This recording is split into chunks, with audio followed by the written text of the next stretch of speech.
तो बच्चों आज हम बात करेंगे class 9th subject social science common annual examination term 2 2021-22 के सॉल्यूशन के बारे में, यानी आंसर के बारे में, वो भी मॉर्निंग शिफ्ट का जो एग्ज़ाम हुआ था आज। ठीक है, तो सबसे पहले क्वेश्चन को देख लो, अच्छे समझ लो, ताकि अगले पेपर में कोई दिक्कत ना हो कि क्वेश्चन में क्या चेंजिंग कर रहे हैं, कैसे घुमा रहे हैं।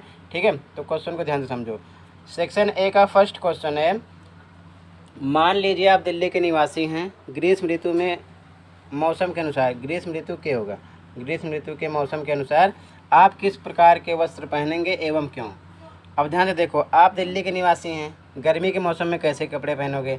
तो ज़रूरी है कि दिल्ली में रहते हो तभी अलग पहनोगे, गर्मी के मौसम में कहीं पर भी रहोगे कपड़े वैसे ही पहनोगे जो आपको आराम दें। ठीक है ना, ये चीज़ ध्यान में रखना। तो क्वेश्चन ऐसे ही घुमाते हैं, तो आंसर में क्या लिखोगे, मान लीजिए हम दिल्ली के निवासी हैं, तो ग्रीष्म ऋतु में हम सूती को हम क्या बोलते हैं, कॉटन। ठीक है, ध्यान रखना, कॉटन भी लिख सकते हो। सूती कपड़े पहनेंगे, क्यों, तो लिखेंगे क्योंकि जो सूती कपड़ा होता है पसीने का अच्छा अवशोषक होता है। सूती कपड़े में पसीना अवशोषित होकर वायुमंडल में आसानी से वाष्पीकृत हो जाता है। ठीक है, वाष्पीकरण की प्रस्तुत ऊष्मा के बराबर उसमें ऊर्जा हमारे शरीर से अवशोषित हो जाती है और हमें शीतलता महसूस होती है। दूसरे शब्दों में लिखोगे कि गर्मी के ऋतु में हम सूती कपड़े पहनेंगे क्योंकि सूती कपड़ा जो होता है पसीने का अवशोषक होता है और हमें उस कपड़े में शीतलता प्रदान होती है, मतलब ठंडक महसूस होती है, ज़्यादा गर्मी नहीं लगती है। ये आपका आंसर हो गया, ऐसे ही आपको लिखना है। अब ये चाहे दिल्ली की बात करें, चाहे बनारस की, चाहे जहाँ की, लिखना यही आंसर है। ठीक है ना, गर्मी के हिसाब से। क्लियर है। अगला क्वेश्चन देखो, क्वेश्चन नंबर सेकंड है, उष्ण कटिबंधीय पर्णपाती वनों की विशेषताएं बताइए। वन्य जीव प्राकृतिक वनस्पति वाले चैप्टर से है, तो इसका आंसर देख लो। ठीक है ना, 2 नंबर का है, कोई 2 पॉइंट लिखने हैं। आंसर देखो इसका, तो आंसर नंबर 2 में लिखोगे उष्ण कटिबंधीय पर्णपाती वन में पहला पॉइंट, ये वन उन क्षेत्रों में पाए जाते हैं जहाँ 70 सेंटीमीटर से 200 सेंटीमीटर तक बारिश यानी कि वर्षा होती है। पहला पॉइंट हो गया। दूसरा पॉइंट लिखोगे, इस प्रकार के वनों के वृक्ष शुष्क ग्रीष्म ऋतु में लगभग 6 से 8 सप्ताह के लिए अपनी पत्तियां गिरा देते हैं, मतलब पतझड़ वाले इन्हें वन कहते हैं। ठीक है ना। तीसरा पॉइंट, इन वनों में पाए जाने वाले व्यापारिक महत्व के वृक्ष बांस, साल, सहतूत आदि हैं। तो 2 नंबर का कोई 2 पॉइंट लिख लो। और भी हैं, सपोर्ट मटेरियल में देखोगे, मैंने जो नोट्स अपलोड की थी उसमें भी आपको आंसर मिल जाएगा। 2 नंबर का कोई 2 पॉइंट आपको लिखना है। ठीक है ना, ये चीज़ ध्यान में रखना, 2 नंबर आपके क्लियर हो जाएंगे। ठीक है, आंसर सेकेंड हो गया। अगला देखो, question third, question number third, Rajya Sabha का महत्व बताइए। राज्यसभा का क्या महत्व है। ठीक है ना, तो देखो इसका आंसर नंबर थर्ड में लिखोगे, राज्यसभा के सदस्य लोकसभा के सदस्यों के साथ मिलकर उपराष्ट्रपति का चुनाव करते हैं, ये महत्व हो गया। और राज्यसभा लोकसभा के साथ मिलकर राष्ट्रपति, सर्वोच्च न्यायालय के न्यायाधीशों तथा कुछ पदाधिकारियों पर महाभियोग लगा सकती है। दूसरा महत्व ये हो गया। 2 नंबर का था, 2 पॉइंट हो गए आपके क्लियर हैं। ठीक है ना, ये मान लो पॉइंट 1 हो जाएगा तीसरे का, और ये पॉइंट 2 हो जाएगा। और लिखना है ताकि यहाँ लिख सकते हो, पॉइंट 3 हो जाएगा। महाभियोग का प्रस्ताव तभी पारित समझा जाता है जब दोनों सदन इस प्रकार के प्रस्ताव को स्वीकार कर लेता है। ठीक है ना, तो 2 नंबर का था आंसर 3 में, ये पहला पॉइंट हो जाएगा, ये दूसरा। ठीक है ना, 2 पॉइंट लिख दो, काफ़ी है। ये महत्व हो जाएगा राज्यसभा का महत्व। समझ में आया। अगला क्वेश्चन देखो, क्वेश्चन नंबर 4, पारिस्थितिक तंत्र में असंतुलन के प्रमुख कारण की व्याख्या कीजिए। पारिस्थितिक तंत्र क्या है ये नहीं पूछा गया, असंतुलन के प्रमुख कारण क्या हैं उनकी व्याख्या करना है। इसमें भी क्वेश्चन को अपोजिट किए हैं। तो देखो इसका आंसर 4, आंसर नंबर 4, पारिस्थितिक तंत्र के असंतुलन के कारण। ठीक है ना, हेडिंग हो जाएगी आपकी, क्या लिखोगे,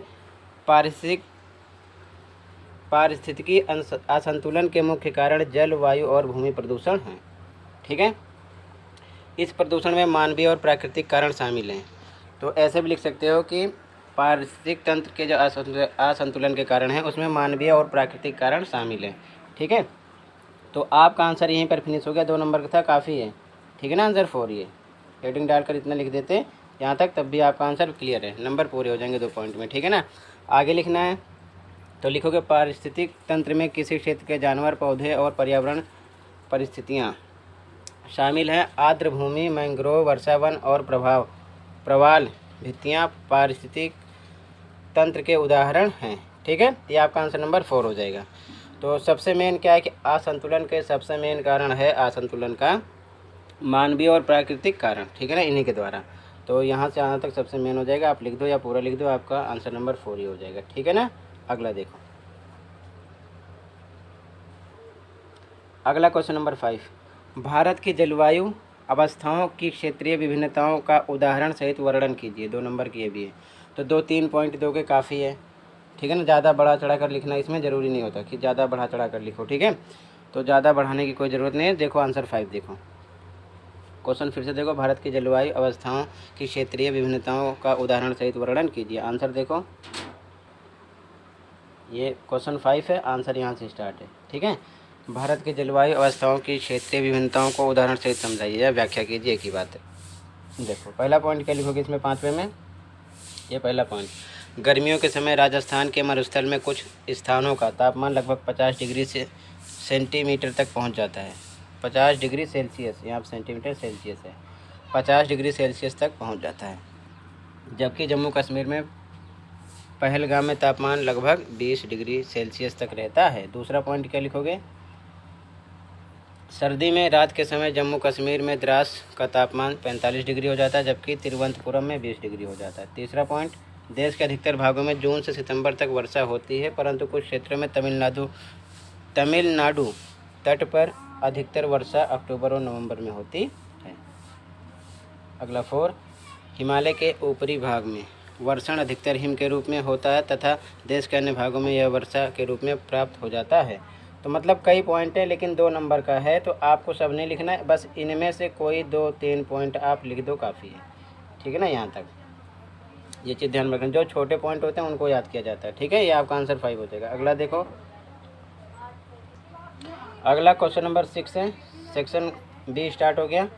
हमें चुनाव की आवश्यकता क्यों है, फिर अथवा है। पहले इसका देखो, हमें चुनाव की आवश्यकता क्यों है। आंसर देखो इसका, तो ये उसका आंसर हो जाएगा, नोट्स जो मैंने बनाया था उसी में से। हमें चुनाव की आवश्यकता क्यों होती है, लिखोगे हमें चुनाव की ज़रूरत इसलिए होती है क्योंकि चुनाव के द्वारा हम अपने शासक खुद चुन सकते हैं। इसीलिए ज़्यादातर लोकतांत्रिक शासन व्यवस्थाओं में लोग अपने प्रतिनिधियों के माध्यम से ही शासन करते हैं, इसलिए में चुनाव की आवश्यकता होती है। आपका आंसर नंबर 6 हो जाएगा। ठीक है ना, अगला क्वेश्चन देखो,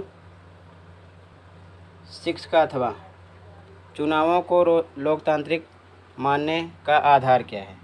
ठीक है ना, इसका आंसर देखो, चुनावों को लोकतांत्रिक मानने का आधार क्या है।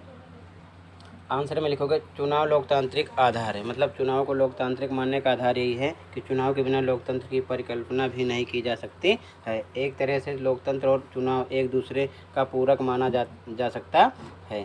चुनावों में अपने मतदान की शक्ति का प्रयोग करके एक नागरिक कई बड़े परिवर्तन ला सकता है और इसी के कारण लोकतंत्र में प्रत्येक व्यक्ति को उन्नति का समान अवसर प्राप्त होता है। लोकतंत्र में चुनाव का बहुत ज़्यादा महत्व है।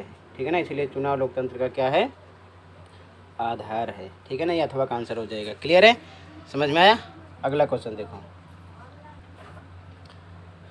अगला क्वेश्चन है, एक उदाहरण के माध्यम से ग्रामीण निर्धनता की व्याख्या कीजिए। 3 नंबर का क्वेश्चन है। ठीक है ना, एक उदाहरण के माध्यम से। देखो आंसर, आंसर देखो, ये नहीं लिखना है, ये फ़ोटो खींचा था, इस हटाना, ये देखो ध्यान से। पहली चीज़, ग्रामीण निर्धनता क्या है, तो सबसे पहले एक लाइन लिखो, ग्रामीण निर्धनता गांव में या ग्राम में पाई जाने वाली निर्धनता है। तो लिखोगे ग्रामीण क्षेत्रों में भूमिहीन किसान, खेतिहर मजदूर, लघु एवं सीमांत किसान आदि आते हैं। तो इसमें देखो ये हेडिंग लिखकर ग्रामीण निर्धनता लिखोगे, ग्रामीण निर्धनता गाँवों में पाई जाती है, ग्रामीण क्षेत्रों में भूमिहीन किसान, खेतिहर मजदूर, लघु एवं सीमांत किसान आदि आते हैं। आगे ये भी लिखना है इसी में आपको, भारत में निर्धनता रेखा का निर्धारण करते समय जीवन निर्वाह के लिए शैक्षिक एवं चिकित्सा संबंधी आवश्यकताओं पर विचार किया जाता है। फिर उदाहरण के लिए लिख सकते हो, जैसे इसमें क्वेश्चन में बोला गया कि उदाहरण भी दीजिए, तो हेडिंग नीचे लिखना था उदाहरण, क्या लिखना था आपको, उदाहरण नीचे। और उदाहरण में मान लो एक एग्जाम्पल लेना था कि मान लो राम एक ग्रामीण किसान है। ठीक है ना, तो वो जब ग्रामीण किसान है तो उसके पास भूमिहीन, यानी वो भूमिहीन है, उसके पास ज़मीन नहीं है, ठीक है ना, उसको अपनी जीविका चलाने के लिए ज़्यादा से ज़्यादा प्रयत्न करना पड़ता है, फिर भी भरपेट आवश्यकताओं की पूर्ति हो नहीं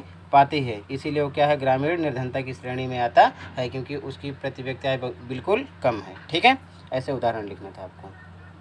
अगला क्वेश्चन देखो। अगला क्वेश्चन है सामाजिक वैज्ञानिक निर्धनता को किस प्रकार देखते हैं। ये भी सपोर्ट मटेरियल से ही है, असेसमेंट का भी क्वेश्चन है। ये दोनों क्वेश्चन, ये चारों क्वेश्चन लगातार असेसमेंट से ही है, ठीक है ना। तो इसका आंसर देखो, 8वें का आंसर।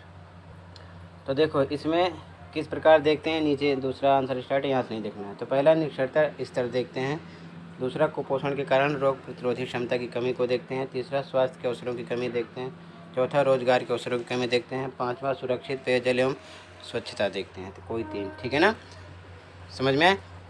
ये सामाजिक वैज्ञानिक इन बातों का ध्यान में रखते हैं और इसी के अकॉर्डिंग वो निर्धनता का आकलन करते हैं, देखते हैं, ठीक है ना। ये आपका आंसर हो जाएगा 8। क्लियर है।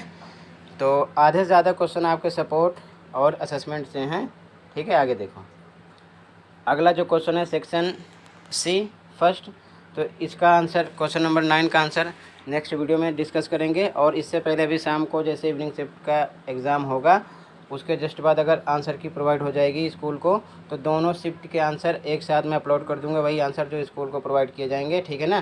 तो नेक्स्ट जो आंसर होंगे नेक्स्ट वीडियो में प्रोवाइड करूंगा, अगर आंसर की मिल जाएगी डायरेक्ट आंसर की आपको अपलोड कर दूंगा, ठीक है। तब तक अगले पेपर की तैयारी कीजिए। मिलते हैं नेक्स्ट वीडियो में। Thank you for watching this video and take care.